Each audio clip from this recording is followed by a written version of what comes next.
classy.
CG.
What had a CG?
All right. What's up, everybody? We're gonna get this show started.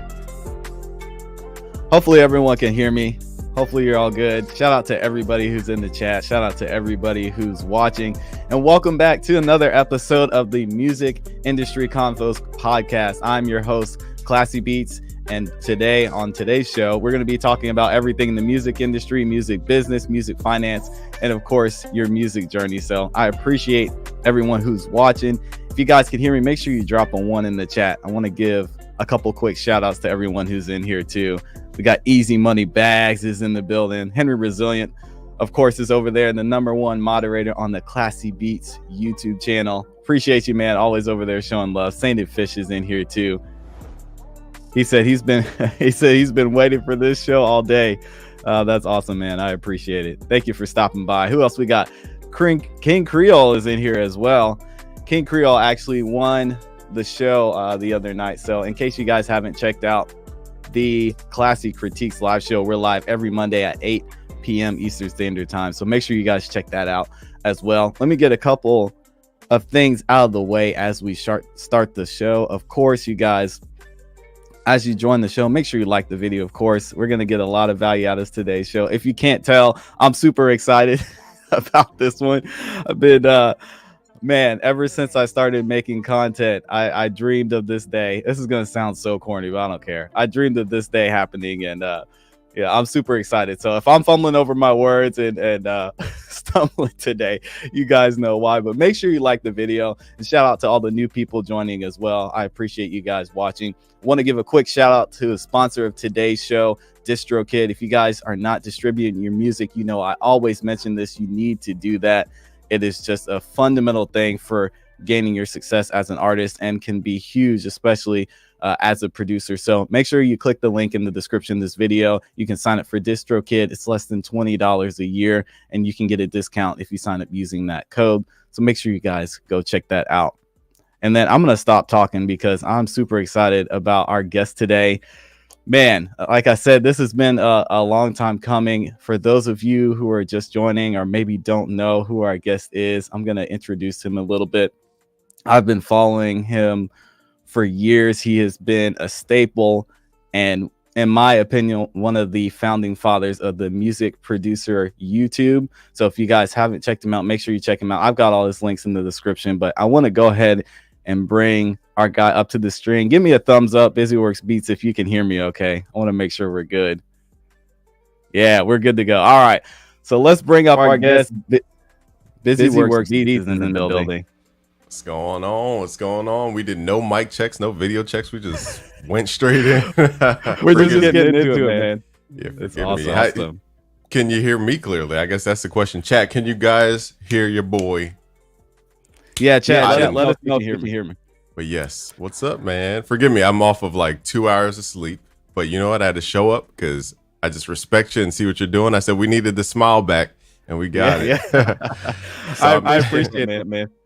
Indeed. I am getting a little bit of an echo though. Oh, it might be okay. It's the dang. Oh, actually, let me. What about now? It's because my headphones might be up. Okay, check. Yeah, I'm still getting echo. Oh, dang it. Okay. Sorry guys. See, this is what I get for trying to just freestyle. No, you're good, man. Okay, what would it be? Maybe the speakers coming in. Sorry, y'all. My bad. Dang. Wait, Universal. What about now? Check. Ah, we're good now. Okay. My bad. Perfect, man. Okay. Thank you again for stopping by. Shout out to everyone who's in the chat too. They love you in the chat, man. Everyone's in here dropping fire emojis, said they waited for this one. And of course, you know me, I've been waiting for this interview a long time. So thank you so much for joining us, brother. Good man. Thank you. I'm just here to add value and solve problems and get people to where they're trying to go. Most people, I would assume, are trying to earn some money. So let's show some people how to make some money today. Yeah, absolutely. And that was one of the goals of starting this channel and just this show, because a lot of the artists that I deal with and producers I talk to are similar to kind of what you do on their channel. They're at the base level, just trying to get started, trying to make it, and want to grow their brand, grow their music business. So you're the perfect person to talk about that. So again, thank you for being here. And yeah, for the people who don't know, I mean, tell us what you do, a little bit of your history, some of the things that you're into. Sure. My credentials are, and I'll teach people as we go. So the first thing you do is introduce with a promise. So today I promise to make you a lot of money, 10x your income with very simple things. A lot of people are just working hard, but they're not doing hard. And I'm going to show you guys how to work more properly. So I'm going to show you how to 10x your income. We're going to go through how to build your audience. I built my audience and now I'm working with the top brands. For example, Universal Audio, Sweetwater, $600 million company. Razer, we did a deal with for 2 years. They're $5 billion. They were valuated at $5 billion at the time. Now I think it's like 2 or something like that. It's a gaming laptop company. I said Sweetwater. Isotope, Arturia, Image Line, you name the Serato. You know, what are artists into? TuneCore, we work with. Waves, all the on big and on and on. So billion-dollar companies, and even in Web3, we work with Near Protocol when music was moving into 3.0, Web 3.0. So they're a $7 billion company. So my point is, I've seen a lot of industries. I've seen what works and I've seen what doesn't work. So we're going to get through, we're going to separate the wheat from the chaff, so to speak. And I'm going to show you guys how to do this. And if you don't know me, I'm Game from BusyWorksBeats.com. We train over 900,000 producers around the world. Some are going to work with Drake, Kanye West, Post Malone, Young Thug, YG, Ray Shremmerd, French Montana, Lil Baby, Polo G, Trippie Redd, J. Cole, Kendrick, a lot of people that I'm like forgetting. And I have to extend that list because I haven't updated that list in a long time. But yeah, that's my background. So really, I'm just a combination of creative and then business merged into one. And I think that's why a lot of companies come talk to me. Like, for example, I'm about to do something with BeatStars behind the scenes. It's not public. Yeah, that's awesome, man. That's crazy. So just showing you guys like how you got to be very amorphous. Yeah, and that's one of the biggest things I learned from you as well, is just not only the networking side, but the behind the scenes or the back end of your brand and your business is so important. You know, we get caught up a lot of times in the front end and just making cool music and making cool beats, but we forget that part of it, which can be key and can have a more compound growth than some of the things that we do on the front end. So that's super important. Yeah, I try to teach people. I say you have two hands. Okay, you could throw out a rod, catch one fish at a time. I mean, you could do that. But today I'm going to show you how to take those same two hands and throw out a net. So now when you pull back your net, you have 3,000 fish. It's the same two hands. You just got to switch out the weapon. Okay, so that's what we're going to show you today. Yeah, absolutely. So let's get into it. I know I mentioned that I wanted to go in talking about branding, but like I said, I want this to be a free flowing conversation. So whatever's on your heart to share with the community, I think would be awesome.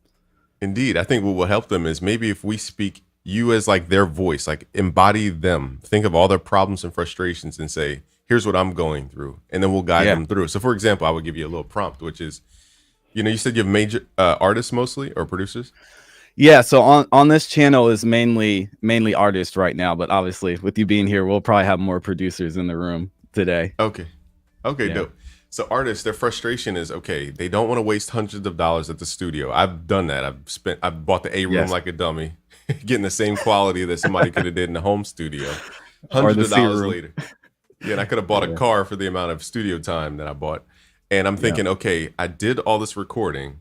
I still have to get somebody to mix it. I still have to market it, and I still have to do social media content. So why did I waste $400 in this recording studio? That's a frustration that I had as an artist when I was doing my album, for example. And I know a lot of artists, they hear and they go by the feel and they go, okay, I don't know how to mix, but like, I want my vocals to sound like Kanye West, Drake, J. Cole. How did they get that like punch-in effect?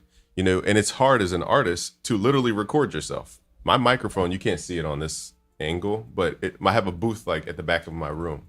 Yep. And in order to record, I literally have to run to my computer, hit record, run over there, record, come back. It's literally impossible to do it by myself. I mean, I could do it, but recording an album is very tedious. And so all these frustrations add up, and we're like, when do we even have time? Not only money, but time for making the music that we actually want. It feels like a luxury. And so what that frustration is, people want to create from their soul. They have an intent. Okay. And what happens is they want to create their intent at light speed, but all these things slow down the intent or the light speed. It's like in physics, you have resistance. Resistance slows down the light. Okay. Yeah. So what happens is in life, we have this intent, desired outcome, but all the stuff slows us down. So if producers and BusyWorks Beats can take that stuff out of the way that slows me down, that's what's valued to me. And that's when I'll exchange my energy that he adds back to me, to him, because I'm willing to exchange that energy. And I think that's what a lot of artists may be going through. So I think when it comes to branding, we have to start with definitions. If you guys want to learn, you guys got to make sure you have the right definitions for life. So there's make sure you guys take notes too. It's good stuff. There's a huge difference between, and before I even get into my definitions, I want to ask you this. And what I did just then is create what's called an open loop for those who are paying attention. I said, but before I get to this, I'm going to ask you something. So it's called an open loop. So now I have you locked in and committed for the gold nugget that I'm going to share with you. I want to ask you is when I say the word ice cream, Classy, is what two words come to your mind when I say the word ice cream? Cold and sweet. Cold and sweet. Interesting. Chat, what do you guys think? Two words. When I say the word ice cream, what are the two words that come to your mind? So you said cold and sweet. Now for me, I would think Ben and Jerry's and vanilla. So the question is, for the most simple thing is ice cream, why do we have two completely different sets of images in our subconscious mind? It's because our brain works off of what are called mirror neurons. And when I say ice cream, it's like a Google search. It goes into your brain, it tracks, it goes to the synapses and all the memories, and it pulls back an answer. So whatever is first in your brain, that's what comes to mind. So you said cold and sweet. Yep. Now, the way our brain perceives what should be first is how many impressions did we have of that specific symbol. Okay, so you said cold and sweet. So over time, these words were reinforced with the word ice cream or the symbol of ice cream so many times that that's the first result you get. So branding is literally, if I say J. Cole type beat producer, do you pull up in that person's mind? Now, the cool part is that you can, everybody's mind is not the same. You said cold and sweet. I said vanilla and Ben and Jerry's. So depending on who we impress, meaning plant little seeds into their mind, depending on who we do it to and how many impressions we create, we can become first in somebody's mind, even if they're already indoctrinated through different impressions. Bluebell. Yeah, Bluebell says King Creole. Yeah, that's a good one. So Bluebell really, you saw Bluebell commercials. You drove by it 1,000 times. That's why it's the first word when you associate that symbol with ice cream. And so that's what branding is association. It's brain association. The brain works off of neurons like trees. You know, it thinks of a word and then it comes up with a tree of stuff. But mainly it's two main things. So that's what branding is what do you associate with? And this is why people tell you to focus on a niche. And so what is the niche that you think, what are the two key words Class E beats, what do you associate with your brand name? With my brand, that's a great question. The first one I would say is live instruments, because I use a lot of live instruments in my beats. And the second thing would be professionalism. I would agree with the professionalism. Yeah, I would agree. That's good. Now, the live instruments, I might go, are we talking about playing live instruments or just the beats have live instruments? Yeah, so just my music, it's got a lot of like piano, guitar in them. So the first thing I would think of is like some type of physical instrument, maybe like a piano or guitar. Okay, so I'm going, I need a producer who makes the real sounding beats, not those video game sounding beats and those plastic sounding beats. I need organic beats for this J. Cole vibe I'm going for, this Kendrick vibe. And then I think of, Classy Beats had that whole YouTube playlist with all his organic. Okay, that makes sense. Yep. So there's a difference. We didn't even define branding. Now, if you see me looking this way, it's because you're here and my camera's way over here somewhere. No, you're good. You're good. Is we need to define the difference between branding, marketing, sales, and advertising. There's so many times when I hear people just use those words as synonyms, and they're completely different concepts. Yeah. So let's start with the XY axis for those who remember. You remember the XY axis? Absolutely, yeah. So X. I wish I had one on the screen, but yeah, definitely. Yeah, X is let's say X is time, okay, and then the Y axis, the vertical axis, is going to be value, okay. So time and value. So promotion, when you hear people say, I want my music promoted, the goal of promotion is just to extend the campaign over a period of time. That's the only goal, is to exist a certain amount of time. There's no other goal than that. It's to be seen in a certain amount of time. That's promotion.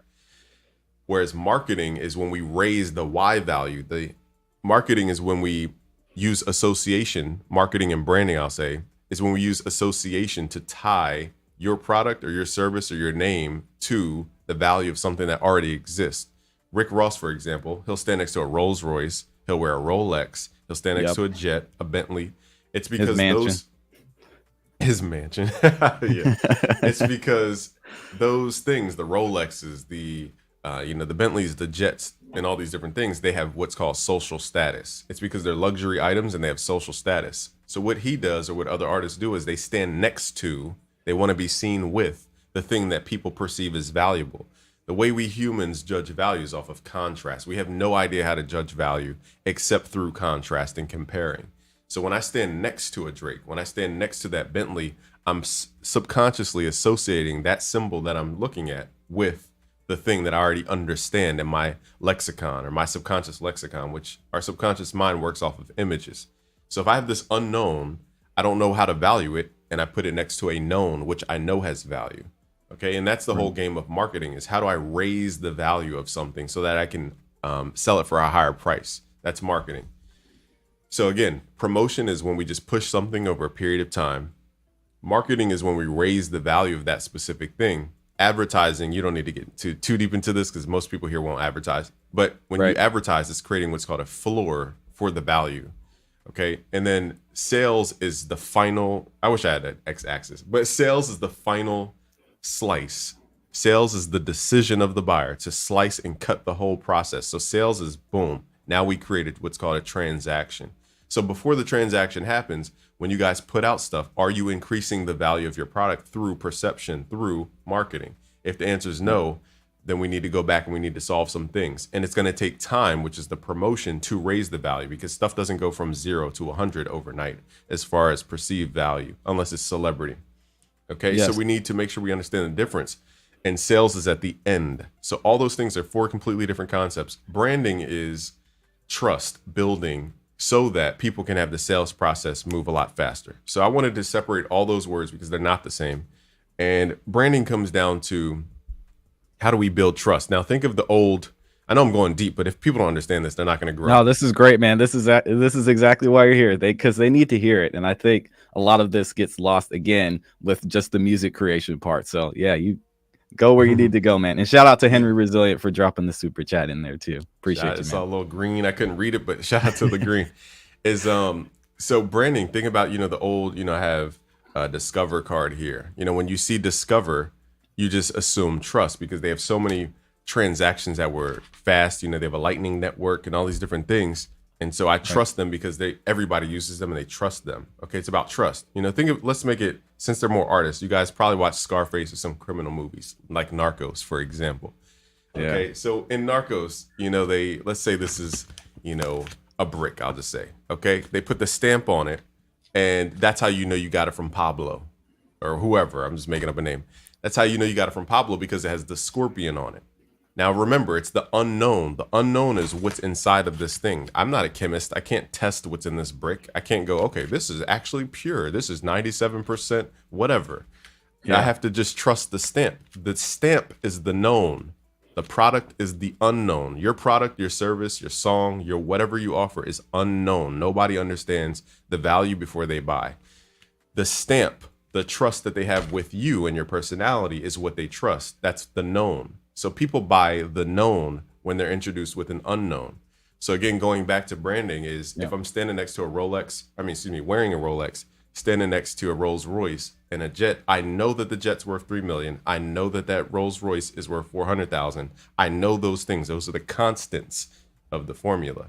What I don't know is this guy named Rick Ross, who's the X, the variable in this equation. So I know at least this equation is worth $1 million. Even if X is worth 0, I know this equation is worth $1 million. And that's what branding is. It's the stamp, the known, the trust factor. Whereas your product, your service, and your personality, if you're not known, is the, unknown. Okay, that you have to sell. You have to associate with the known. So that's what branding is in my definition. Yeah, and exactly. Hopefully people separate that. So yeah, I didn't mean to go on a diatribe about it, but I'm really passionate about separating those terms. Yeah, and I think it's good too because again, I think a lot of artists and producers, speaking for myself, I struggled, especially at the beginning, to find what I resonated with and what I wanted to present to people. So, you can go back and look at some of my older beats and some of even my older videos. And, I was wearing like a suit and tie and had headphones, like so many different things changed from now until then. And I think a lot of that was just me working on and discovering what my brand was and understanding how people would perceive that as well. Yeah, I think people resonate with what they've gone through. Like in the beginning of this, live, I started going through the problems that people actually went through, that I've actually gone through, which is paying too much for studio time, struggling to record, running over there to come back. These real things resonate with people and they go, oh, he understands me. Then they become receptive. They become teachable. When people feel like there's an outsider trying to give them information, it comes back to trust. Who do you trust? The people who've gone through the journey with you? Like, okay, let me ask you this. Have you ever seen a show or been in reality where you'll have 2 people dating one person? Yes. Yeah. And then, or, not at the same time, but let's say one person dates person A. I've seen both. Okay, and then they break up, and then person B dates person A or whatever. So you know, Right. two people who dated the same person over time. Now you'll find that once those two suitors become single again and not enemies because they're not chasing the same thing anymore, they're not conflicting over the same result that they want. They become closer friends. And that's because they've gone through the same frustrations of dating that one person. So now they can Right. relate. There's a common enemy, it's called. There's a polarity. And by definition, when you have polarities, you galvanize people. So for example, I don't know if you're like this, but when everybody was on the iPhone and the whole Apple ecosystem, I was on Zoom and on the Microsoft thing because I wanted to be separate from everybody else. Yeah, absolutely. You know, this is before Spotify and all this. Yeah, it was a long time ago. Even Spotify, you know, everybody was on Spotify. I wanted to be on Tidal. It's Yeah. counterculture, and counterculture is about polarity because you galvanize people based on what's called the common enemy. This is how Trump became president. How did he galvanize the Christians? He said those Muslims are evil. How did Hitler galvanize the Nazis? He said those Jewish folks are evil. And then you pull the opposite of whatever that thing is together, and you galvanize based on a common enemy. There's a book Right. called Social Code. Look up Social Code Medium article, and you guys can pull up 7 factors on how to glue your community together. There are 7 things every community needs. And I don't want to bore you guys to tears with that. You guys can look that up. But yes, I know I'm just giving you thoughts, and No, it's good. I had 2 hours of sleep. No, you're good. That brings up another good point too, just about the polarity with a lot of music being out there that I don't want to say similar, and I'm not going to be the person who's going to say that things are oversaturated. So I'll just get that out of the way. But with so many artists and producers being able to put music out there, what are some of the ways? I don't want to use the word stand out, but what are some of the ways that an upcoming artist or producer can really, I guess, hone into their brand and the value that they bring to the table, and then present that to their niche? Sure. The first thing we need to remember is that, you know, a lot of folks as creatives, they just want to do the music and call it a Yep. day. Absolutely. And I'm going to tell you guys, you know, It's not it's not the like move. the age. Huh? Say it again. That's not the move at all. Yeah, and I got to give them context because I don't want to sound like a grandpa. You know, I grew up in the MTV era where the only way to be seen by people was to be on TV. That was the only marketing medium you had outside of billboards and other magazines. So in order to be seen by people before the internet was a thing, you had to be on TV where people could see you. People could see you on a billboard. They could see you in a magazine. Now people could see you on this phone. So the medium has changed. The marketing medium has changed.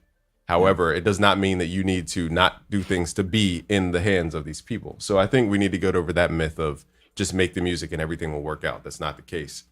Okay, so let's start with that. And to be different, it's really about how are we building an audience around a core belief? You know, there's different things. Like I said, with ice cream, you come up with 2 words that are associated with ice cream. You said cold and sweet. Yep. Yes, sir. So okay. So think of Lil Wayne. What do you think of the 2 words for Lil Wayne are that he associates with?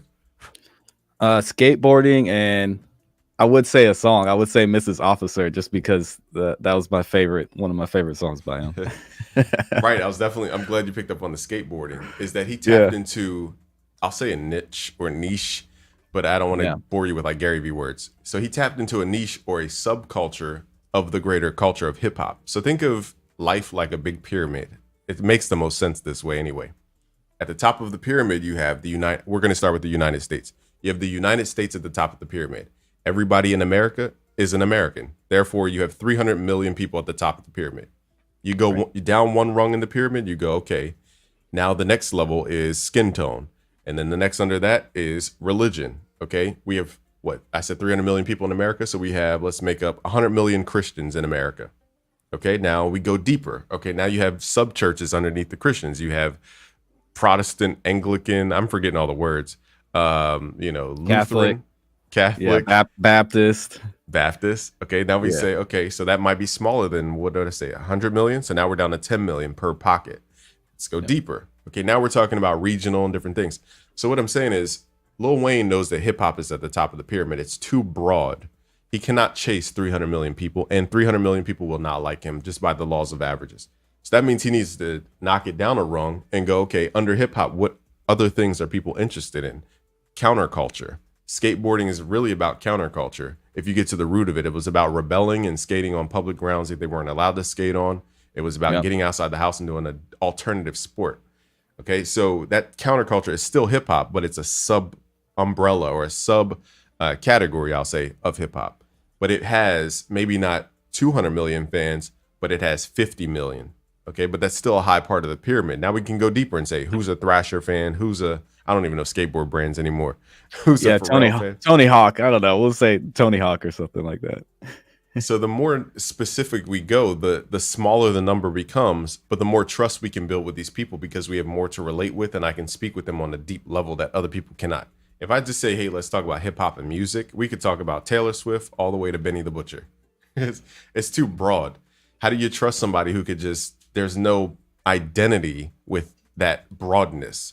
When you get into the sub pockets, there becomes an identity. People want to identify. They want to feel like they're a part of a community. And that's why I spoke about that book called Social Code, because you'll start to understand why people galvanize. Okay. And once you understand why people galvanize, there's keywords under the big keywords. You know, music production's at the top. Okay. Yep. Then you have FL Studio and Ableton and Logic. Let's say FL Studio has the majority of the producers. Okay, under that you got you have, I meant to say music theory. It goes music theory, mixing, mastering. FL Studio's the next rung in the pyramid. Okay, so it keeps going down and down and down until the more focused you get. Now you're doing videos about how to make a J. Cole type beat in FL Studio 21 for beginners. That's very specific. Yes. So the numbers go down, but you're building trust faster. Okay, and I don't want to get into the weeds about all the examples, but the point is, the more we understand life as a pyramid of people, we have to decide, where do we want to be in this pyramid? Who are we chasing and why are we chasing them? And then how are we going to get all their trust on the third rung of the pyramid to then galvanize them to take us to the higher rung of the pyramid? Because at some point in time, the business has to go from a niche to a greater audience. That's what happened with the Joe Budden podcast, Joe Rogan.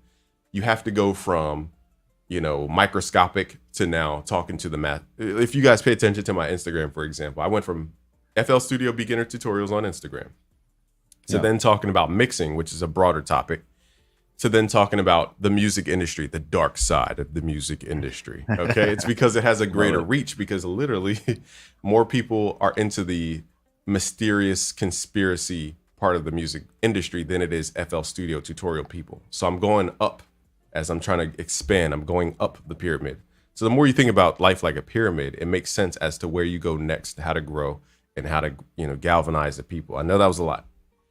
No, and I got so much out of that, and I think it kind of segues into another topic. But when I first started, I kind of had the mindset of, I need to do this on my own. Like, I really have to put in all the work, and I have to grow and push everything on my own. Still thinking of everything you just mentioned about the pyramid and working my niche. So I understood that part. But I think a big part that I didn't rely on and didn't appreciate the importance of at the beginning was the networking side of that too, and the collaboration that goes along with that. And I think especially artists, but producers as well, they kind of stray away from, I guess, connecting with other producers and artists just because they think they need to do it on their own and do their own thing. And I think that goes into the point you were just making about reach, how you can accelerate that even faster by networking and collaborating with other people too. So I guess what would be your thoughts on that, and some of the ways you collaborated and work with other people to help grow your reach and just your branding and who you intentionally worked with, I think, as well. Yeah, I'll take it back a step because I forgot to give them the tactic, and I'm glad you reminded me of where it started, because I went on like this tangent about pyramids. I'm obsessed with pyramids. Okay, so when it comes to the tactics of how to grow, the reason I started with understanding the actual, what are we growing for? Once people understand they're trying to build a community and not just put out hip hop beats or this type of beat, they're trying to grab a market that exists. It's a sub market. So once we understand who we're going for, that's what we should be doing, is building the audience by talking to that person and talking about what they want and where they want to go. So that's why I kind of started there with the framework. Now, I meant to go back a step. There's a book by Russell Brunson called .com Secrets. Have you ever read that before? I've got the whole thing. I've got all 4 books. Yeah, I love it, man. So you're implementing the strategy from, what is it? Not .com Secrets, but Expert Secrets. Traffic Secrets. Or Traffic Secrets. Yeah. Traffic Secrets, which is, you have to get, okay, let me explain this to your audience. The way this podcast works, regardless of Classy Beats' audience, he's presenting me as somebody that's valuable. Remember, it goes back to, if I'm the unknown and he's the known, and then he presents me as having a high value from the person that you trust, who is Classy Beats, and me, who you don't know from a hole in the wall. And then Classy Beats says, this is a person of high value. Now Classy Beats is positioning me next to this high value thing. So when I come in here, it's increasing my value because he's creating the perception and putting me into a frame of higher value and putting me next to the things that represent high value. So that's the benefit I get, regardless of the audience, regardless of all these things. That's the benefit of the podcast as a guest speaker. Now, in return, Classy Beats, I could send traffic to his videos. He could use the keyword to start pulling in traffic from the keyword. He can now build trust with his audience, because if it's the opposite way around, let's say they're on YouTube, they see this video with BusyWorks Beats in the thumbnail. They go, I know BusyWorks Beats. I may not know Class E Beats, but Class E Beats is next to BusyWorks Beats, who I already trust, love, and respect. So it works both ways in that we're exchanging positioning with each other. And that's why this conversation is so important, even beyond what I'm teaching you guys right now. But I want to go back to a book called .com Secrets by Russell Brunson. So there's 3 main pillars of online business. There's traffic, meaning, think about outside. There's like traffic over there. Okay. Now, if a store is next to millions of drivers every single day, the odds of that store getting thousands of people into their stores is higher, because there are millions of people in Times Square walking by all these restaurants. You're telling me all that foot traffic and nobody's going to get hungry and walk into the hot dog shop in New York? So you have a greater, the odds are greater to get more customers, even if they don't know your business from a hole in the wall. That's called traffic. We want to be around where people are. Step 2 in your business online is called the value exchange. And this is where we give something to somebody else in exchange for contact information, which is what we exchange most of the time. Okay, it has to be a value from you to me. So for example, I can give you $3,000 worth of free sounds, free project files, free mixing templates for your vocals, a whole book. I wrote a book called Busy Signal and the Producer Bible for all the producers out there on how to build your online business for free. Okay, so I give you all this stuff for free, and I say, you don't even have to trust me. Here's a bunch of stuff for free. Check it out. It's made millionaires. It's made people work with the top artists in the world. We've worked with ourselves, 900,000 producers around the world. That's just counting YouTube, not even like the total number. So all I'm saying is we're giving away $3,000 worth of stuff for free. And in exchange, we ask for something that's worth maybe $14 to you. Because what people don't realize is they may put, hey, join my newsletter on their website. People don't realize that when people give up their contact information, that's actually valuable to that person. There's a number value. I know my email's worth something because this company's going to try to sell me something. So I'm going to say my email to this company's worth about $14. And exchange happens when value exceeds the price. So if I'm exchanging my email that I know is worth $14, if I don't get something that's at least worth $14, I'm not going to give my email. And so most people don't give away enough value in exchange for the value that the customer is giving you. You need to think about it like dollars, because the customer thinks about it that way. A girl just doesn't give out her phone number to any bum on the street. He has to be valuable enough to give her number to. She doesn't waste her time, and that a stalker doesn't chase her. Okay, exactly. So first pillar is traffic. Business is 3 steps. Traffic, get people's attention, get in front of people. The second step is value exchange. What do you give people for free in exchange for their contact information? And the third step is relationships, which Classy Beats just asked about. How do I build up that network? How do I increase the value of the people who I just got their phone number? It's one thing to just get a bunch of people's phone number and never text them and never add to them. It's another thing to get these people's contact information and go, I saw you wanted a dog sitter for Friday. I have a dog sitter in LA. I saw you needed a photographer in Atlanta for this weekend and you don't know anybody around A3C. Okay, I know this guy who's really verified.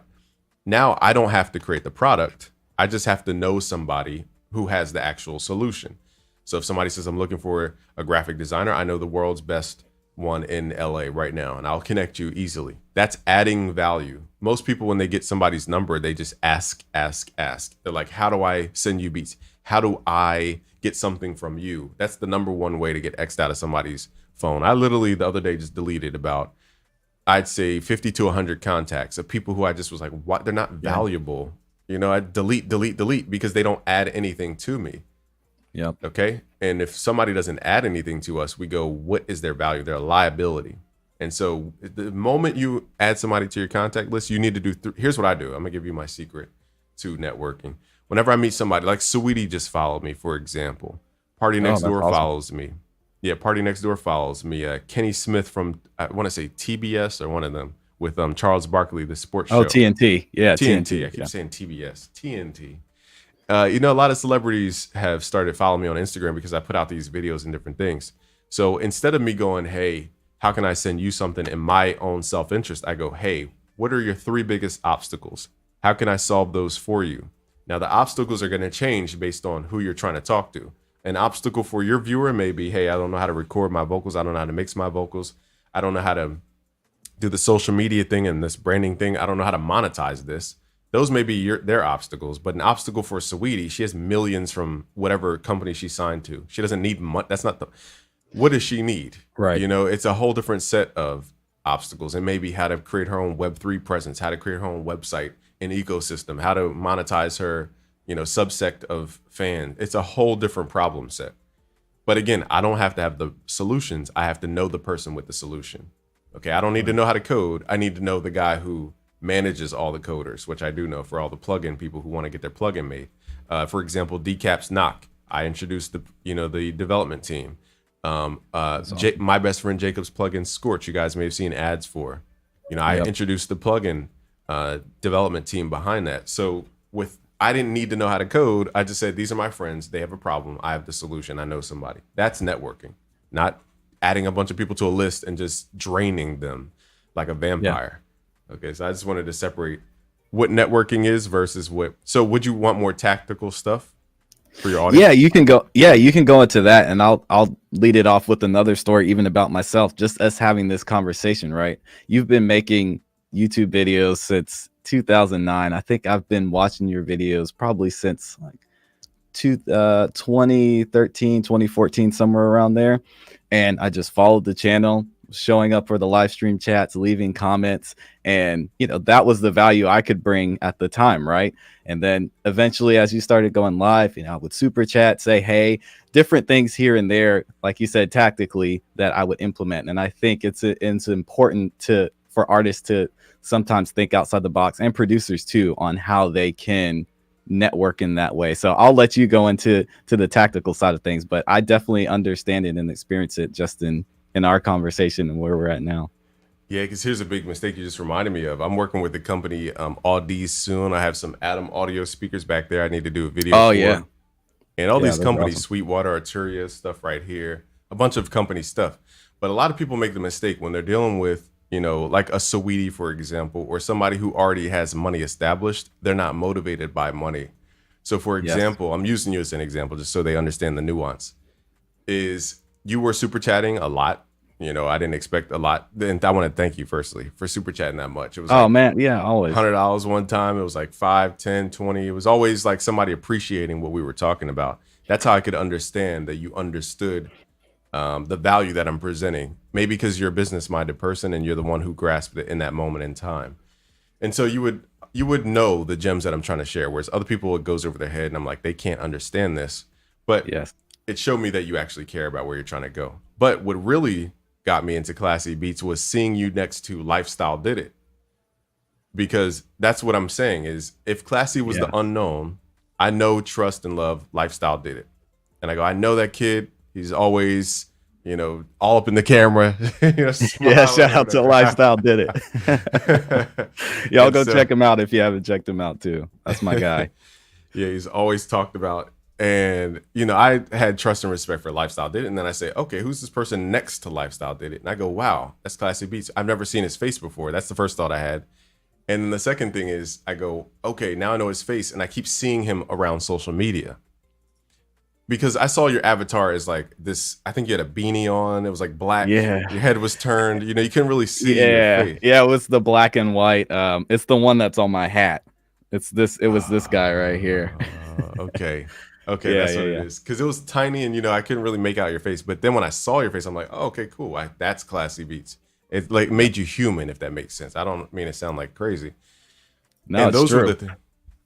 those were the things that gave me the trust, so that when I saw you again, the 17th time, or however many times as we saw each other, 20th time, I was like, Yeah. okay, it's a no-brainer to work together, because I see where you're trying to go. You're trying to build an audience around servitude and adding value to the artists and producers. So that I can get behind.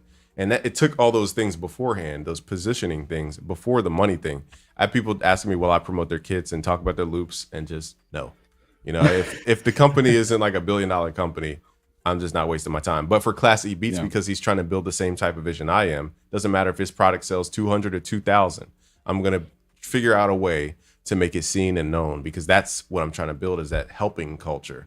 Again, it's not about the numbers. It's about the goal, and it's about the mission more than it is about money. But we can show these people how to make some money. I'm all about tactics too. So Yeah, get into it, man. I love it. so what do you think your audience, because there's so many tactics, what is Yeah. their primary goal? Like the first goal, and chat, you could let me know what this year in 2023, I have March Madness. It's March 1st. I have what's called March Madness. I have a whole spreadsheet of everything I need to do every single day. I'm going to go extremely hard every single day. So you can follow me for that journey and just see how ridiculous I'm about to get for March.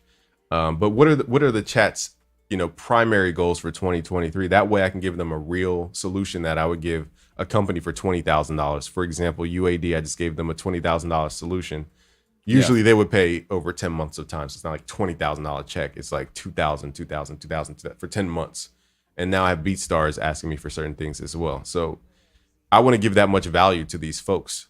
And I need to know what their actual frustrations are, so that we can give them tactics. So anybody in the chat, if you're brave enough. Chat. Yeah, chat, let us know. And I forgot to mention at the beginning of the show too, you guys will get a chance to join at the end of the show and ask questions via video. So make sure you guys hang out until the end, so you can, even if you don't want to participate, you'll get a chance to hear everyone that comes up and joins. But I will say the majority of the artists that I talk to and work with, it's the big picture thing is just them getting their music out there, which we kind of talked about, just getting people to listen to and hear their music. And then I think the smaller part of that would just be them embracing who they are and being able to put themselves out there besides the music part. Okay, let's break it up into two different things. And I'm asking this question not to grill you, but so I understand. So when people say I want my music heard, are they tying that to also I want to get paid from the music? Because those are two different things. Yeah, absolutely. Yeah. Okay, so that's in two. They're really asking about marketing campaigns is the real question. Yes. Because promotion, remember, is that x-axis of time. It's how long am I pushing something. Sales is at the end, and sales is where the money is made. That's a whole different process. So let's talk about ways to monetize, I guess. And okay, so the first thing, hearing. How do we get people to hear our stuff? So we have to always, there's a biblical principle where if you follow the masses, it leads to destruction. Have you heard that before? Absolutely, yeah. And it's because each medium is like a door.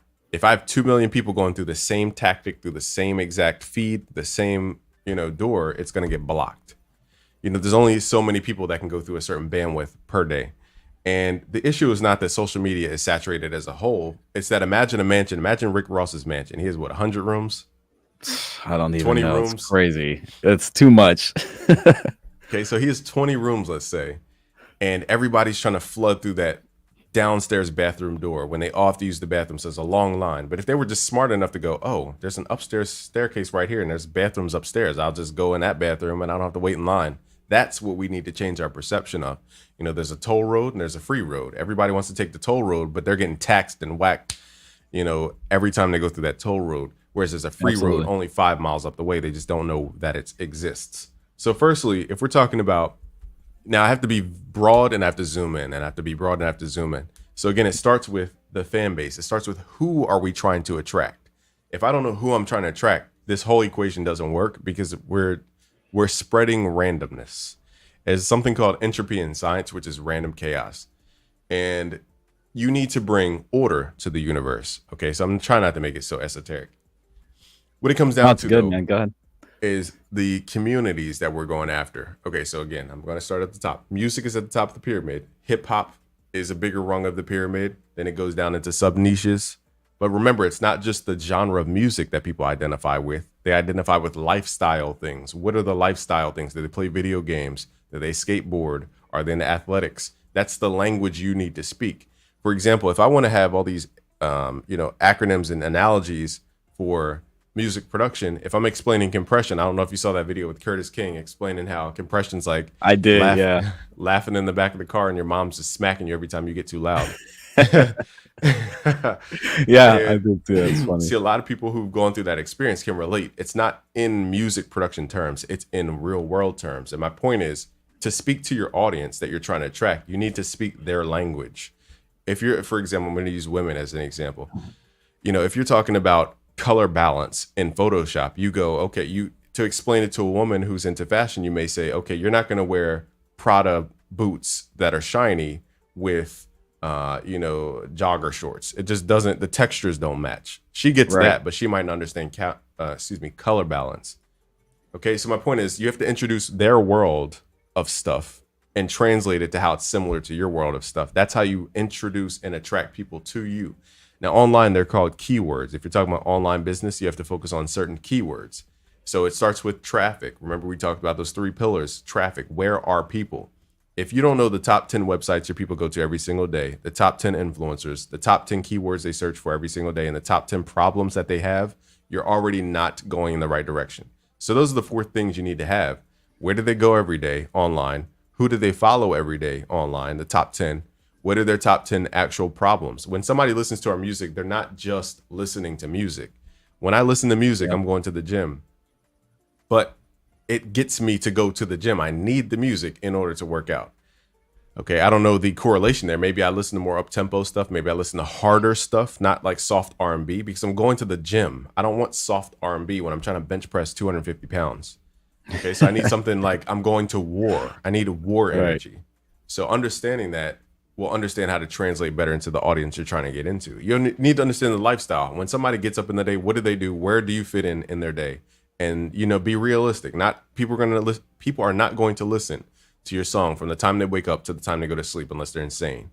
They do other things. And we have to be realistic about that actual life cycle stuff, because the offline stuff is the reason we have the online stuff. And people don't do the work of trying to understand their actual customer and what they do offline and what that means to online. For example, I know to, get my videos out before 3 p.m. because people, once they get off of work and get out of school is what I meant to say. Yeah. They have a small pocket of time before they have to do homework and family time. I have a small window of time to capture their attention before everything is, they don't even look at their phones after a certain amount of time. And they're definitely not going to be up at 2 a.m. because they're sleeping because they have to wake up in the morning.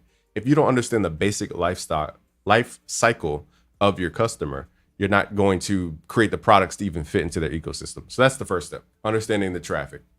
Now, tactical stuff is, if you guys already have an audience, give them a Google form, okay, and make a quick survey. What are your biggest obstacles in life? What are the frustrations you have? These answers that they give you are going to be your lyrics. They're going to be your social media content. You need to do way more than make music. You need to talk to people's frustrations. Yep, talk to them. There's 2 main types of content. I know I'm kind of going broad and zooming in and going broad and zooming in. There's 2 types of content. One is called interruption based. So that would be the example of me, changing my lighting in the back. It's called pattern interrupt. It's called interruption based. The goal of interruption based is to introduce what's called friction and cognitive dissonance. You don't need to memorize anything about what I just said. All it is doing something to snap people out of a cycle. Okay, you need to break a pattern. And pattern interrupt is about doing very extreme things, extreme emotions, extreme actions, extreme movements, extreme statements. It's about hyperbole because that's what gets people out of, it shocks them quite literally out of their cycle. So this interruption based, which a lot of people chase this, but you guys need to understand that interruption based is based on, it's so much to teach you guys, but I'm trying to just like consolidate it down. When you're building an audience around interruption based content, the issue is that you have to now take that audience and move them to the next thing. And you have to constantly keep them on the next thing, the next piece of content. Because now if you start trending down, that's the death of your channel, because you never had a reason for people to follow you outside of you shocking them out of cycles. Whereas I have what's called a search-based type of approach to music production and music industry type stuff. Meaning if people type in FL Studio tutorial, I most likely will pop up at some point in time. That's because I branded myself and positioned myself around the keyword of FL Studio. So when people say Busy Works Beats, what are those two words that they think about? FL Studio, music production, or maybe even music theory, maybe to some folks. So I want to position all my content around those three keywords because that's what people search for, because they have an intent. They are purposely looking for those words. Now, most people want to go viral with this pattern interruptive type content. And the issue TikTok, with that is, IG Shorts, or YouTube Shorts, IG Reels. Yep. The issue with that type of content is that now you're at the what's the word? I only have 2 hours of sleep. You're at the beck and call. That's probably not the phrase of the label, or excuse me, the whim, the platform. The whim. Okay, they're going to control the outcomes because if you don't serve their purpose, you're now not getting put into that specific thing. Because there's a lot about this. But on YouTube, for example, if you guys want to get to the homepage, your click-through rate has to be above 5%. What do people click? What do they see first? They see a title, they see a thumbnail. Your thumbnail has to have extreme color contrast and balance. That's why I switched this light to be cyan type of color behind me, because cyan's opposite is yellow or orange. Okay, now if I had a green hoodie on, the background would be pink. I need to have polar opposites right away in the picture. And, it's the rule of three as well with thumbnails. But it also comes down to the title. We have to understand where customers find us. If I open up my phone, I have YouTube notifications. I'm going to see if I can pull it up real quick so that they can see what I'm talking about. So, for example, let me make sure there's no confidential stuff in there. Okay, so for example, there's a YouTube thing about Dorian Group 82, for example. You see how the title is way bigger than the picture. So on mobile, when we're getting notifications, the title matters, which most of their audience is mobile based. So we need to learn how to write titles. That's called copywriting. Okay, if you want, I'll share with your audience. It might take too long, so I might just share you like a document. But there's a copywriting formula. Okay, it's how to trigger people's emotions. And what it comes down to is there's 4 main steps in getting somebody to do something. They have to have the thought, aka you have to plant the seed through your content. They have to be emotionalized. It spells tear or tear. Okay, so they have to have the thought. They need to be emotionalized about that thought. And then they will take action. And then you get the result that you want. That's the 4 steps of manifesting invisible stuff into this reality. Spells tear or tear. Yep. So to give thought is the content. But what people mess up with, they never emotionalize their content. Imagine me playing a piano and I'm like, dun, dun, dun, dun, dun, dun. It just sounds boring and bland. But if I played it like bring, bring, bring, do do do do do do, bring, bring, okay. Now I'm adding emotion to it, and now people go, "Wow, that's soulful." I feel that in my soul. It feels like a human speech. It feels more emotional because it's expressive and it has all these pitch variations. And we're never. So the problem I'm saying is people make content, but they forget to emotionalize the content. And to emotionalize the content, I either need to use hyperbole in order to shock people out of their cycles and their patterns, or I need to be human. 2 of the most powerful words in the Bible that I've ever read was Jesus wept.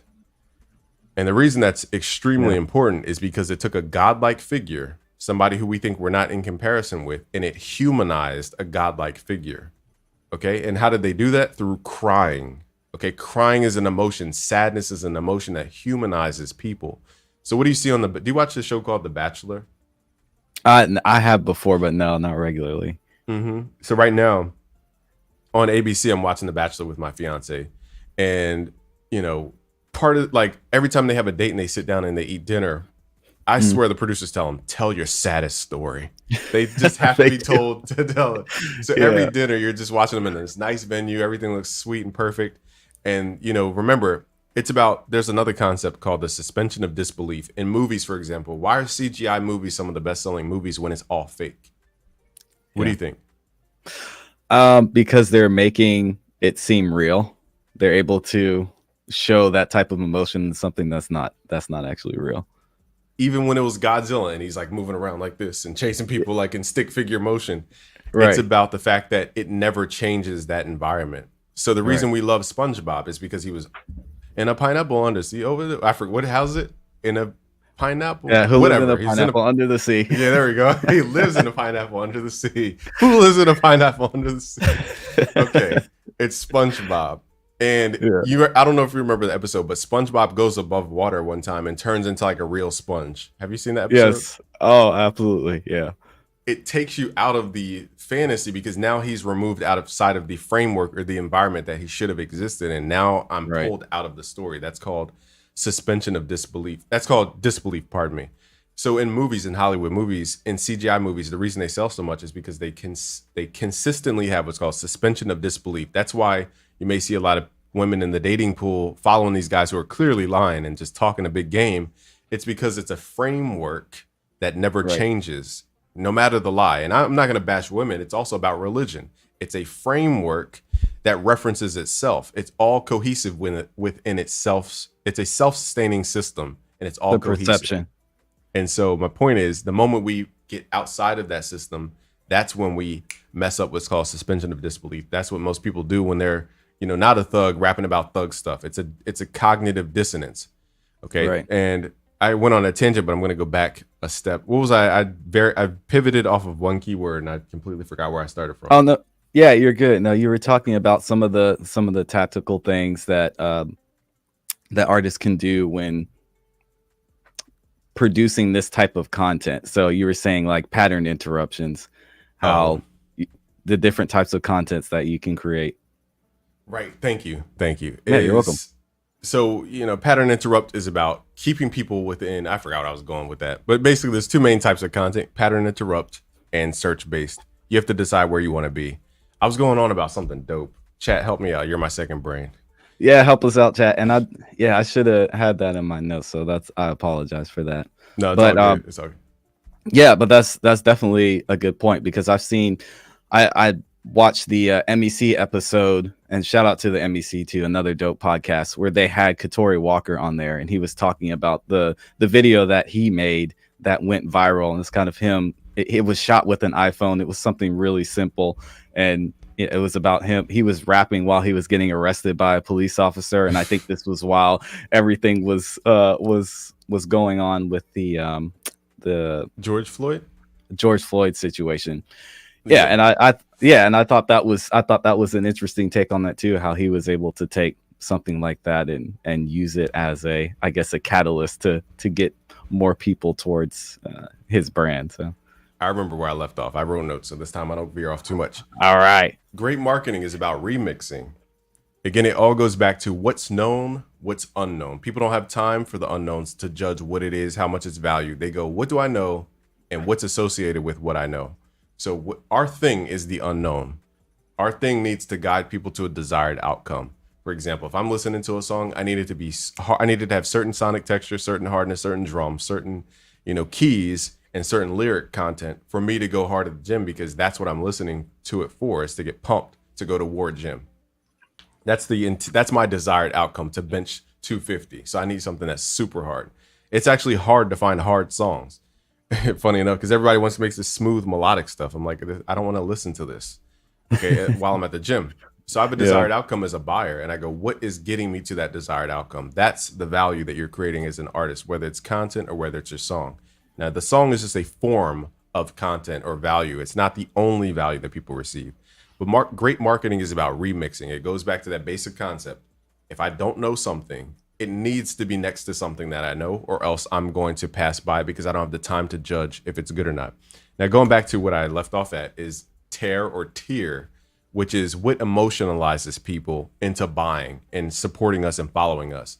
So again, everybody has a thought. Think of it like a search engine. How to, clean cat hair out of my socks? That's a thought, okay? You need to be around the thought and associated with that thought with what's called a keyword. Now they search how to get cat hair out of my socks. They Google it. They get emotionalized because I'm like, are you frustrated? Every time you wear your hoodies, you have cat hair on the side, so it looks like your hoodie's all fuzzy, and you have an HD camera and it just shows up crystal clear, these little cat hair balls everywhere. Are you frustrated? I know how it feels when you take your freshly washed and dried clothes out of the laundry and it still has cat hair. Well, I have a solution for you. You go problem, solution. That's how we emotionalize people. We humanize with them to let them know we're like them, like Jesus wept, meaning Jesus cried to be like a human. And then we say, what is your problem? And then I have the solution because I've gone through the exact same thing you have. and guide people from the problem that you just had to where they get frustrated and emotionalized into taking action into your solution. So that's how you move people from thought that they have, emotionalize them, and then they take action, and then you get the result that you want. So you need to emotionalize people. You need to learn how to do it. It's all about psychology. It's all about hyperbole in some cases. And what I'll do is I'll share with Classy, and it's up to him if he shares with everybody else. But there's certain psychological triggers. There's a book by Robert Cialdini called Influence, and it talks about the psychological triggers of human beings. And I don't have enough time to go through everything. I've done it on a university level for a University of Illinois, broken down all the psychological triggers. But I'll just give you a quick little cheat sheet. I'll send that over just whenever. But yeah, so for example, on YouTube, like I showed you guys, this pops up as on the mobile, which is their biggest audience. Sorry, I got you just choking over there. On the biggest audience, they got, the title is what matters. So you guys need to learn how to write better copywriting, it's called. Titles matter on mobile. Whereas if you're on the desktop version of YouTube, for example, it's about the thumbnail because the thumbnail is much bigger and the title is much smaller. So it's about the thumbnail on the desktop. Whereas on the mobile, it's about the headline. You have to look at your data and say, where's my audience on mobile or desktop? You need to look at your analytics. That's just YouTube. What platform do you think people are trying to build? Because I can give you tactics, but I need to know, again, very specific stuff. I would say Instagram. I'm trying to get them on YouTube, especially with the way YouTube shorts are, but I think artists are more hesitant to get onto YouTube right now. But so maybe that'll be another episode, but definitely Instagram. Okay, Instagram. Look into, I use what's called ManyChat. So this is how you grow your email list without offending Instagram. Long story short, if you send people off the platform on Instagram and you put links in your posts and all that, they just look at it as you trying to make an ad and they actually lower your reach. What you need to do is send all your links and outbound stuff in the DM. I have what's called an automated system. So anytime somebody comments, like let's say the word FL21 on any of my posts on Instagram, it automatically DMs them my FL Studio giveaway, which I have to do today. Funny enough, I almost forgot. I have to do that live today. Yeah, write that down. Yeah, I'm writing that one down because if I forget that, they're gonna be like, this is a scam. Okay, so if they type in FL21, it gives them instructions on how to enter the giveaway for free. If they type in music theory, my DM automatically sends it to them, and it's allowed by Instagram. Okay, it's called ManyChat, and it's called a Facebook bot or an Instagram bot. And I used to get scared with the word bot and all this, but they actually approve of the service and partnerships or whatever they do behind the scenes to integrate it. Okay, so my point is, people, all they have to do is comment. Now it DMs them something, and they either get a free book if they type in the word book, or if they type in whether they do it to my comments, my stories, my reply stories, or I forget the other one that they have. But it triggers a sequence. So anytime Instagram sees somebody comment or reply to my story or DM me the word book, it sends them my two books, Busy Signal, which is how to build an online business. And then the other one is the Producer Bible, which is just mindset stuff for music producers and artists as well. Okay, so it sends them a DM, my point is, and they click the DM and they go to the outbound links. And from the outbound links, that's where I capture their email on an email opt-in page. Okay, so that way I'm not offending Instagram by putting all my stuff in the comment or even in my link in bio. Like I don't have to keep changing out the links in the bio, making it all complicated. It just automatically happens as soon as they comment. And also your engagement goes up. So this is a quick way to get your story reach out there is you need to get people to reply to your story. Whether you use ManyChat or whether you just reply to the story, the word, whatever, you need to get people to reply to your story because I've had stories go from 2,000 to 12,000 and 20,000 reach simply by them replying. Without the replying, you're not going to get the reach. It doesn't matter how hard you push. I've done it. I paid for it, done it. You're not going to get the same reach as if people just reply. So that's Instagram stuff.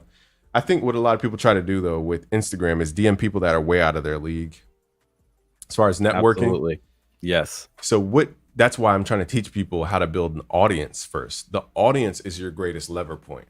Not your product, not your song, not your skill set, not what you have to say, and not your YouTube videos or whatever. Your value is your audience. Once you have 100,000 people following you, you can leverage that to now talk to, I'm just going to say a Saweetie, for example, because you go now, Saweetie, you're not just talking to one person, you're talking to 100,000 people. That's your leverage point. You guys need to learn how to build an audience. That's the value that you're building because that can be monetized and moved around and all types of stuff. And that's how you attract sponsors. There's catalogs being sold right now for crazy amounts of money. Yeah, Justin Bieber, 200 million. And I've even seen companies, they'll give an advance on royalties 8 times for like an average person, whereas Justin Bieber's getting 21 times multiple. For those who understand business, you have to be really a hot commodity to sell at 21 times your actual value. Like if I'm making $1 million in a year and my company sells for 21 million, that means it's a 21 times multiple. Whereas the average person may make $1 million in a year and sell their company for 900,000. It's called a 0.9 multiple. Actually went backwards. And that's all about popularity and how to sell derivatives. Long story short, all the big money guys are buying up royalties and all these catalogs because the music industry is now moving up to, I think, 25.9 billion is the recent number. Jeez, and it's going up. And so all the money guys are buying your futures, they're called. They're buying your future income. And the whole goal for you guys should be to build a catalog or get with people who are like you, build a catalog, an audience, like a big thing, a bundle of stuff. And then you can sell that to different platforms, partnerships with, there's a lot of nuanced stuff that I don't want to get into, but there's other platforms like who sell the video games. They buy up music and they sell the rights to video games companies. There's a lot of companies like that. But I want you guys to stop focusing on the music and start talking to people who bond over a certain thing. That's what you need to collect. That's how Joe Budden could transition from rapping to now a podcast worth millions. He built the audience, and he had, for those who don't know, he had like a 10-year-old YouTube content building process. And then, after 10 years of building that process, he now has an audience that follows his personality. They trust him. And that's how he can leverage into all these different things. But I want people to focus more so, I guess the greater message is focus on audience building and solving problems for a sub-market within the greater market. Okay, just think of like real people. What do they do every day? What problems are you actually solving? You pushing your song saying subscribe and support is not helping in solving any problem on the earth. Yeah. And it takes a lot of work. I mean, you see, you've been again on YouTube since 2009. So I mean, it's not something that's easy to do, but definitely worth it and pays off in the end for sure. True. I know it takes a lot of endurance to just listen for like 2 hours, or an hour and 20. I know how much it's draining sometimes to sit there and just like, wow, when is this man going to stop? No, you're good, man. I appreciate it. Now this has been a lot of good information, and and what does King Creole said? He said it's the long game. Yeah, for sure. And I think, like you mentioned, there's so many tools out there now for us to be successful and to create and nurture that audience that there's really no excuses. And that's something I push on every episode. I'm like, guys, the tools are out there. You just have to understand how they work, where they fit into where you're at in your journey of your brand building or your music career, and then utilize those tools to your advantage, because it's definitely doable. And I could do a better job at that too. I think, as being somewhat of an introvert, I think that's one thing I struggle with, is just the more content side of things, like you're talking about, the pattern interrupts and having captivating content out there. So that's something I'm definitely working on myself and hope to improve on in the future too. So I can appreciate that. A simple Google form asking them, their biggest obstacles, or an IG story with just a little reply button. What are your biggest obstacles in life, music, and business? And then solve for those. I would say your face is known. The next steps for Classy Beats, for example, is how do we now create the product line? 0 to 1 million is all about creating at least 30 products. Okay, so I'm taking this from a book called Ready, Fire, Aim, which is right here. Yeah, I know that book, and I have not read it yet. I've heard it so many times. I need to. It's on the list. So good. I'm just showing people the cover so they pick the right one. But it's called Ready, Fire, Aim, 0 to 100 million in no time flat by Michael Masterson. It talks about the stages of business. And if you guys want to go from 0 to 1 million, you guys have to have at least 30 products to serve your audience with. And that's where people kind of F up, because they're not doing enough, I'll say, iterations in order to solve the problems. And yeah, that's all I got to say is, once your face is known and trusted, guys need to start rolling out services or products. We're slacking. Songs are not products. It's a marketing tool. Absolutely. So all right. I drop every song like an ad. Yeah. Oh, I'm sorry. No, go ahead. No, that was good. Now, a mindset shift is, what sells this iPhone? Think about it. Your music is like a spirit that sells inanimate objects. In order for them to sell me this iPhone, they go, hey, you get a month free of Apple Music. Your music, if it's on Apple Music, is selling me this iPhone, but you're not getting a cut. And that's what I'm trying to show you is how to get your cut. You guys got to get closer to the money. But my main gist here is that your music sells stuff. It sells laptops, it sells iPhones, it sells events, it sells stuff. So your music, you're trying to sell the thing that sells stuff. You need to use the music to sell stuff. Okay, so think about your music as the thing you use to sell stuff, as opposed to the thing you're trying to sell. That's the fundamental primary mistake that a lot of artists and producers make. They're not selling music. We're using music to sell a storyline or sell a solution for somebody. So I can go deeper, but it's just I'm trying to talk broad so I don't lose folks. No, you're great. And again, that's one of the things I love about you and how you think, especially when it comes to music, because one of the reasons I started this show is because this part of the conversation just gets lost in the music creation and the mixing, which is important, obviously. But if you, like you said, if you don't have this piece of it and you don't have those 30 plus services, then it's going to be tough for you to make it to the next level. And I think that's why a lot of artists and a lot of producers get frustrated, because they're like, well, I'm making good music, nobody's listening, but we miss sometimes this part of it. So I appreciate you. I appreciate you saying that. I'm gonna leave them off with tactical stuff for Instagram, which is I mentioned the mini chat. You need to have some service that has some auto DM feature. You need to have that. And I don't mean auto DM people just on the internet. I mean, if they type a certain keyword, it auto responds to that. Only response to DMs, not outward DMs. There's a app called CapCut. It's going to make all your edits way better on the iPhone or on whatever phone. You saved my life by introducing me to CapCut. I absolutely love CapCut. It's so amazing. And it saves so much time. The auto captions. Oh my gosh. So many different video editing things all in one. I don't use it to cut the audio of the video. I use a different app called LumaFusion. Okay, to actually like chop the audio and make it line up right and cut the audio. Then I move it into CapCut to add the captions and any other external pictures and overlays that I need to throw in. And then I put it on Instagram, type my little hashtags that I want to be associated with. Again, it's just going to be those big bucket things. FL Studio, Ableton Live, music producer, beat making. That's it. No fancy stuff. And then blah, blah, blah. Then I post. And you asked me about how to expand too, but a lot of people don't have the power to collab. I would tell people to do IG Reel collabs. That grew my audience expeditiously, as T.I. would say. But a lot of people don't have the clout to even remotely get people's interest to do a collab. And they suck at video editing too. So I can't offer that. But that's something I did grow.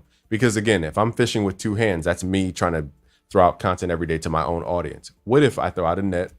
Okay, I do the same video, but this time I collab with Class C Beats, for example, which I owe you an IG Reel, actually. You just reminded me. Yeah, and that's on me, though. Oh, no, I just forgot. So the IG Reel now, it's not only my audience of 140,000, it's now Classy Beats plus 140,000 potential people we could reach for the same video that we just made. It's the same thing. We're getting a greater response. And that's why so many people go on podcasts. It's because why talk to my audience, which already knows me? I need to talk to people I don't know, and I need to talk to one person that accounts for many. That's called leverage. I do one thing that accounts for many. How do we make a song and make 12 results out of the song? That's called scaling up and leverage. But yeah, IG Reel collabs are another secret. But again, a lot of people don't have the clout to do that. But a lot of people say, okay, you only get views because you're Busy Works Beats. I started a new Instagram account for my social media agency, and I put up a video about haters. The video did 90,000. So like, you can't tell me that it's wow. And I went on a whole new app where nobody knew me called Clubhouse. I got 8,000 followers on Clubhouse. So I know that my stuff works regardless of where you go. As long as there's an audience there, you will get a following. You just need to learn how this game works. And again, the main game is just offer value. Scroll through your Instagram feed right now and watch how many pictures of people. I said that way backwards. Scroll through Instagram. Let me just scroll through my own Instagram just to show you guys real quick as it loads up slow. Okay, but the point is, I guarantee you, out of the 10 top posts, it's going to be people talking about themselves. Okay, so Producer Grind's up top, so that doesn't count. Shout out to Producer Grind. Producer Grind, that doesn't count. Okay, What is this one? I can't see. Somebody talking about themselves. Making LLB. beats. Yep. Cases when you reverse melodies, but it's really talking about himself.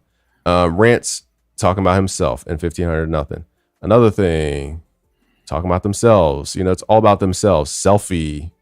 Okay. No value to us. A cat video. I mean, that's valuable.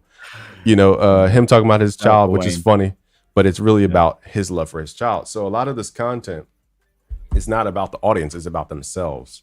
And people just have to come to the realization that they make stuff for themselves. And once you realize that, you'll flip that switch. But yeah, as far as Instagram, those are my keys. And then once you build up your following, that's how you'll start reaching out to a lot of celebrities on Instagram. Again, Saweetie follows me, Party Next Door, you know, dudes from the old school of hip hop, the founder of funk, even Cool in the Gang. Like, yeah, and I would be remiss if I didn't mention you getting your flowers from Metro Boomin on Twitter. That was super I forgot cool. about that. Yeah, shout out to Metro. Yeah, we'll have to talk about that on a later date, just with the industry, the whole industry thing. I know there's a lot going on there, but I thought that was cool to see both of two people, I mean, that are generational talents, in my opinion, just showing each other love. That's dope, man. Yeah. Thank you. That's the stuff I should broadcast more, but I want to make people feel comfortable when they come to me. Like Warren G would ask me questions about music production and music theory. They don't know. Warren G kept the whole label alive with Regulators. Like he kept that whole label alive with that one song. And he's coming to BusyWorks Beats, not because I'm high and mighty. It's just because I had information that he needed. You guys got to keep putting yourselves out there with valuable stuff. Okay, I think we need to learn how to create value. But lastly, I forgot to say, people need to demonstrate their value.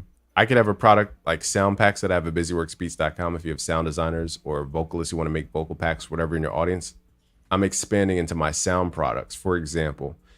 And the main issue people have, even if you go to like Internet Money's website, Wave Supply, I can go to any kit and there's no sound demos. I'm like, what am I buying? I'm buying a kick. That's crazy to me. I can't believe that. I haven't looked on Wave Supply, but that's insane that they don't have a demo, which I guess they can maybe do, but because of the brand, but it's insane. They may do one video on YouTube and then direct people there. That I could see. Let me click on a random one. I don't want to just bash. I don't want to sound like I'm bashing folks, but let me go to their best-selling kit. I'm clicking on the sales page. You can't see this at home, but there's literally no audio of the actual kit. Okay, it's selling sounds and there's no demonstration of the kit on the actual sales page. Maybe they do YouTube videos and they pass people over there. That makes sense. But you guys got to demonstrate your value. That's what I'm noticing. A lot of artists and producers are not doing, is showing their actual skill. What are people buying? You need to show them what's inside of the thing that you offer. Yeah, absolutely. All right. Well, I know, man, I have so many other things I want to ask, but I know I appreciate you giving us the time. If there's anybody in the chat who wants to come up and join by video, you can. I dropped the link to join. I'll maybe give it 2 or 3 minutes for you guys to join. Make sure you turn your video on if you have a question that you want to ask our guy BusyWorks Beats. But I did have a couple of comments that I wanted to read through too. They had some good questions here. Well, just a general question from Henry Resilient. He said, what producer is best for an up-and-coming drill artist to stand next to, and why? Who are your top drill producers? That was an interesting question. Shout out to Henry Resilient. You got to go to, it's not about the sound at this point in time. You know, record labels are buying audiences. They're in the game of acquisition. If I'm acquiring businesses, I'm acquiring their customers. Okay, so they're in the business of acquisition. So my point is, you need to go after drill producers, not for the sound of drill. You're not trying to make a classic. Chances of a classic drill song happening in 100 years from now is very slim. Yeah. Let's just be honest. Okay, so what we're trying to do here is link with audiences. J Cactus, when I think drill, I think J Cactus, because he stands on drill. Every video is about drill. Drill beat this. Drill tutorial in FL Studio. Drill this. Like that's his way in, was through drill. So that's the type of producer I would go after, is somebody with, you know, a captive audience who identifies around that sub niche, not just somebody who's super skilled at making 808 slides, because that person that's super skilled may not have the audience to sustain his lifestyle to even keep creating the product if you're not paying them super well. And then they're going to put stress on you as an artist because they need money. So now they're going to stress you because they're desperate. And now you have to pay more, and they're going to start, you know, pulling your pockets even harder and harder and harder. You need to have somebody who's already financially straight by themselves, and then you're in addition to whatever they have going on. You never want to be somebody's primary source of income unless you have a lot of income flowing through your business, because they'll just become too reliant. And yeah, so that's J Cactus type folks is the answer to that. All right. And then I've got one that will say this is not financial advice, but King Creole says, when do you form your LLC? Not financial advice, of course. Yeah, I'm trying to think of an acronym for LLC. Losing lots of cash. Yes. A lot of people want to do the paperwork stuff. It's like people getting credit cards and stuff without having like cash flow in your business. Like the step number one is get cash flow.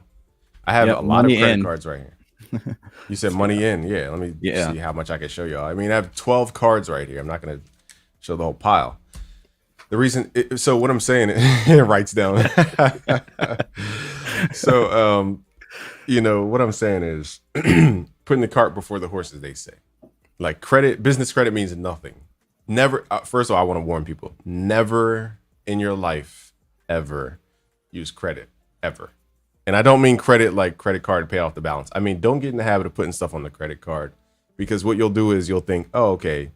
You'll just forget that you're using a credit card and realize you actually don't have the money to match. And then you'll start leaving a balance on your credit card. And what people don't tell you about credit cards, and I know I'm going to go back to the LLC, but I want to start with the credit card first. No, this is true. Because this is how people try to level up in the social pyramid. They try to get more assets than they actually have. And so the mistake folks make when they get credit cards is they'll start using it. They get so used to it that they forget it's a credit card and they leave a balance. Now, what they don't tell you is that not only do you have to pay interest, but you pay a balance fee.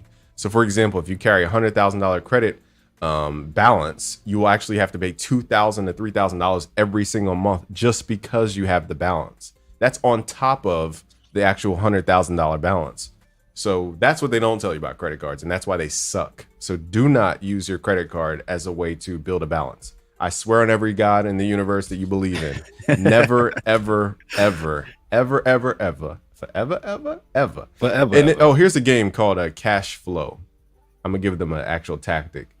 It's called Cash Flow by Robert Kiyosaki. Okay, It's a free game online. You can play. It teaches you like the purpose of all these different financial tools. Okay, so I'm telling you that because if you can't manage money, you shouldn't start a business. So my point is, before you even start the LLC, you need to have cash flow coming in. You're gonna operate as a sole proprietor. You're gonna get taxed the highest. But it doesn't matter about how the 30% you can save in expenses because you don't have cash coming through yet. You know, it doesn't matter the $2 you save on buying pencils and saying it's a business expense. It does not matter. That doesn't matter yet. You need to focus on actual audience, people who have money, who can trade with you, build up the audience. And then when you have enough solutions that you offer on a consistent basis, then you fill the LLC out. And then you talk about publishing companies and all this type of stuff. Until the money comes through, you don't need an LLC because, and I don't mean you don't need one. I mean, you should not chase that because people are trying to chase security in the corporate veil and all this. People can pierce through the corporate veil because you don't do your stuff proper every year anyway. So there's a company called Incorporate. That's how you can do your LLC online. Incorporate.com. That's what I use. They file for you with the state and all this. They just give you a yearly, account fee or whatever. It's like $200 to $300 every year. After you get your LLC, there's a book called, what is it called? How to Start a Corporation by Garrett Sutton of the Robert Kiyosaki series or Rich Dad, Poor Dad series. It's called How to Start a Corporation, How the Rich Stay Rich or something like this by Garrett Sutton. Okay, that book explains everything about LLCs. In short, what your accountant's probably going to tell you to do is form the LLC, and then you have a certain period of time where you can elect for what's called S Corp tax treatment. And this creates what's called a pass-through tax treatment. And the long story short is basically you pay yourself. There's so much to teach people about business, but when you make money in your business, it does not mean you have that much cash. So this is why I want to start with never use your credit cards ever. I swear on you will be miserable in 10 years if you use your credit cards wrong. A lot of people don't have enough cash flow to get out of debt. So I don't want to start there. Okay, so my point is, this is not financial advice. In fact, I'm talking to a lawyer at 2 p.m. today, Eastern. Oh, nice. Ash. Oh, yeah, we got to get you out of here. Oh, no. I'm just letting them know. It's funny because I have a legal consultation after this.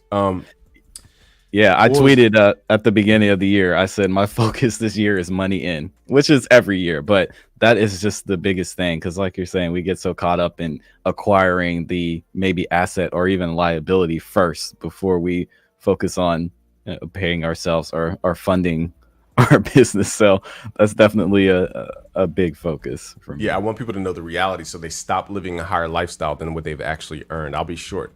When you form your LLC, it's going to cost you money. Okay, it's going to cost you $200 about a year. Okay, then you elect for what's called S corp tax treatment. Okay, which makes it a pass-through entity. You could talk to your accountant and lawyers, whatever. I've done it. It works. Okay, and then what you do from there is you need to pay yourself through a payroll service. So you need to pay through like ADP, for example, is the one everybody uses. So ADP is a payroll service. And what this will do is you pay yourself through your own business. The problem is we're business owners and we're the employee at the same time. So it creates confusion. So it's like I work for myself, even though I'm the business owner and like whatever. So basically you pay yourself through ADP. This will take out the taxes like an average American. They get taxed on that income. That's called income. Now, what you can do as a business owner is take distributions out of your business. But in the beginning, what I want you guys to focus on when you're first starting, never, ever, ever, ever, ever touch your money in your business. I want you to make money and just stack it. And the reason you do that is because you cannot justify. The only time in the game cash flow, for example, you would take your money out and put it into something is if you're buying an asset that will go from $1 to 40. I can guarantee you there's nothing in this chat that they can say that they take $1 from their business, they buy something for the business, and that thing gives them cash. You can't measure the cash on cash is my point. So what people are doing is they're not making money. The income, they're creating an expense list that just keeps going up, and their income is matching their expenses. So they say they're reinvesting in the business when all they're doing is just increasing their expense chart, and they're just draining all the cash that's coming in and it's going back in the business and back in the business. And all I'm saying is the income is matching the expenses. So if you guys are not, I forgot what I just started with, but basically we need to make sure that we're stashing away. Do not take the money from your business to use it for your lifestyle. That is the backwards way to go about business. That's why I don't tell people to quit their job and hop into this stuff. Yeah, especially with promotion. I know it's really easy with promo to want to spend that money up front and think, like you're saying, you're going to be able to put that dollar in and get 40 back. But I'm telling you guys, with promotion especially and ads, there's a lot of experimenting you have to do, and you need to have capital up front before you start running ads and investing in promotions. So again, just doubling down on that point Game just made. Please make sure your money is in first before anything. So I remember I was living in my mom's extra bedroom when I first started. Excuse me. So I didn't have to pay rent and all this stuff, but I paid for my own food and water. The first thing I did, I remember, I felt like the ceiling to that room was the ceiling to my life. I felt trapped. And all I had was a laptop and a dream, quite literally. I took a piece of white paper. I wrote out everything that I wanted on the white paper, and I made it happen in 48 hours. And that's what we need to do, is we need to remember, where I started from. Now, from that point, I built the business. I sacrificed my bed out of my room, comfort, and I built a studio in my bedroom, my mom's extra bedroom. Now, again, I wasn't paying rent, so I had time to do this after college. But I said, okay, I'm serious about this. I woke up, I slept on the floor in my studio on a sleeping bag, and I would wake up, do 10 videos at least a day, and then spend family time and go to sleep, repeat over and over and over again. I stacked up in my PayPal at the time, 20,000. I never touched my PayPal. It just sat there. Okay, I stacked 20,000 from YouTube. Actually, I don't think YouTube pays you over PayPal. I created products that earned me 20,000 on top of YouTube, and I just stacked that away. Yeah. Way before I even got my own place. So I want you guys to understand how much money it takes, because again, here's my last point, is that when you pay yourself, every $100 you guys make, you don't have $100. You have silent partners called the American government. That's going to take at least 30%. Yep. So they're your silent partners. And all I'm saying is pay yourself every $100 you make, you actually have 50. Think about it that way. You don't have $100 just because you make $100. And I just want to reinforce that. All right. One more thing. We've got Cushmade sitting in the back. Cushmade, are you ready? Oh, I was wondering how they would. Yeah, I'll bring him up on the show. Just make it quick, because I know Game's got to get out of here. So I know, Cushmade's a cool dude. So Good job. Hey, he Coach is. Mate, what's good, man? What question you got? Yeah, we can hear you good. You're perfect. All right, so I kind of joined the broadcast a bit late, so I kind of heard you on the tail end of what you were speaking on, but it was kind of more on the Instagram side of things. Because I've noticed with my Instagram, it's been kind of stagnant. Like, I've been stuck at like 300 something followers. So I just wanted you to kind of touch in more on. You were saying something about stories posting on.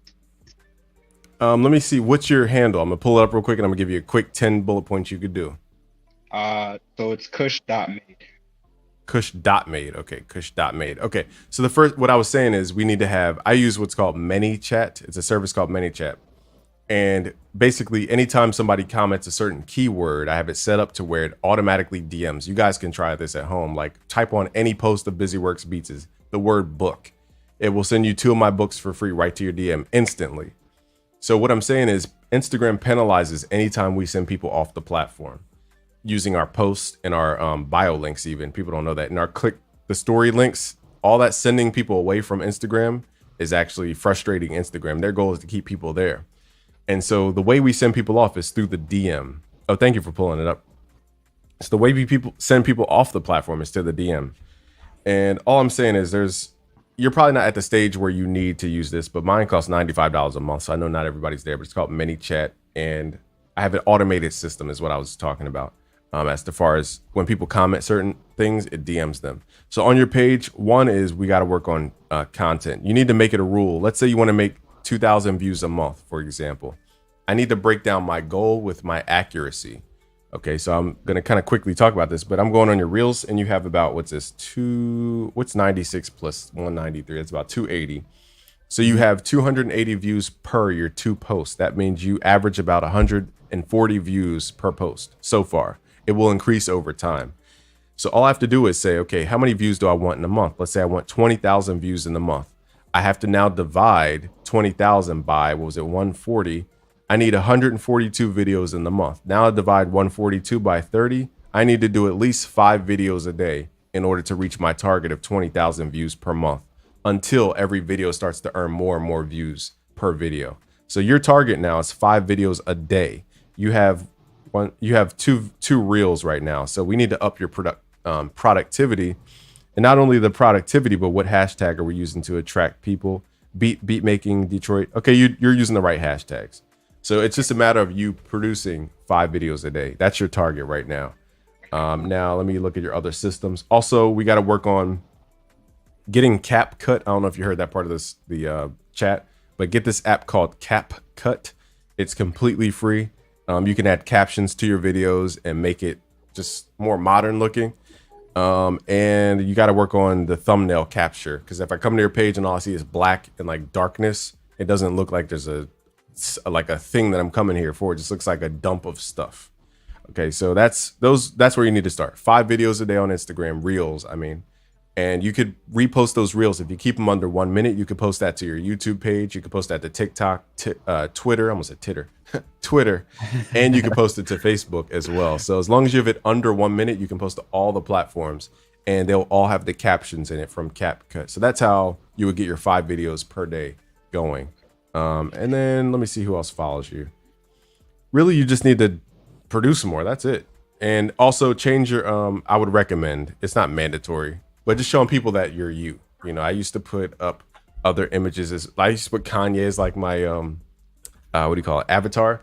But what I realized is that people don't trust, like cartoon. They don't trust the unknown, put it that way. So they just want to see a human face. They want to know you're a real person. And then again, I'm going to give you one goal is just 5 videos a day. That's it. There you go. And also the great thing with CapCut too is there's a lot of templates. So if you're struggling to be creative and figure out what you want to do with the videos, the templates are great in CapCut too. So definitely check that out. Shout out to Kush Made, man. Appreciate you joining the stream, man. And looking forward to seeing you in future episodes. Yeah, thanks for following, Kush Made. I saw it says follow back. Thank you. All right, yep, no problem. All right, Awesome. Appreciate you, man. Good luck. All right, game. Well, it's been a dope episode, man. I really, really, really appreciate you joining the show today. It's been great. We'll definitely have to get you back for another episode in the future. I know you didn't have a lot of sleep, so it means a lot that I'm dreaming as we're talking. No, yeah, you're welcome to, the other platform as well. I get so bored making videos sometimes. Like I need to talk to people. So you're welcome to BusyWorks Beats YouTube whenever you have mutual time. Oh yeah, absolutely. Sick, man. Yeah, I got to call it in about 15 minutes. I got to listen to YouTube or something to get my brain ready. There you go. Well, I dropped all of your links in the description. So if you guys want to check out BusyWorks Speaks, make sure you go follow him on YouTube first, because we got to get him to 1 million subscribers in the next 6 months. I'm calling it. So make sure you check him out on YouTube, busyworksbeats.com. Is there anything else you wanted to plug or tell people where to find you? Well, this is March Madness. I'm just going to tell people to watch what I do and just learn from watching. Yeah, every technique I do, just copy it, steal it. All right. I love it, man. Been following for a while. Appreciate you as always, and looking forward to connecting with you soon.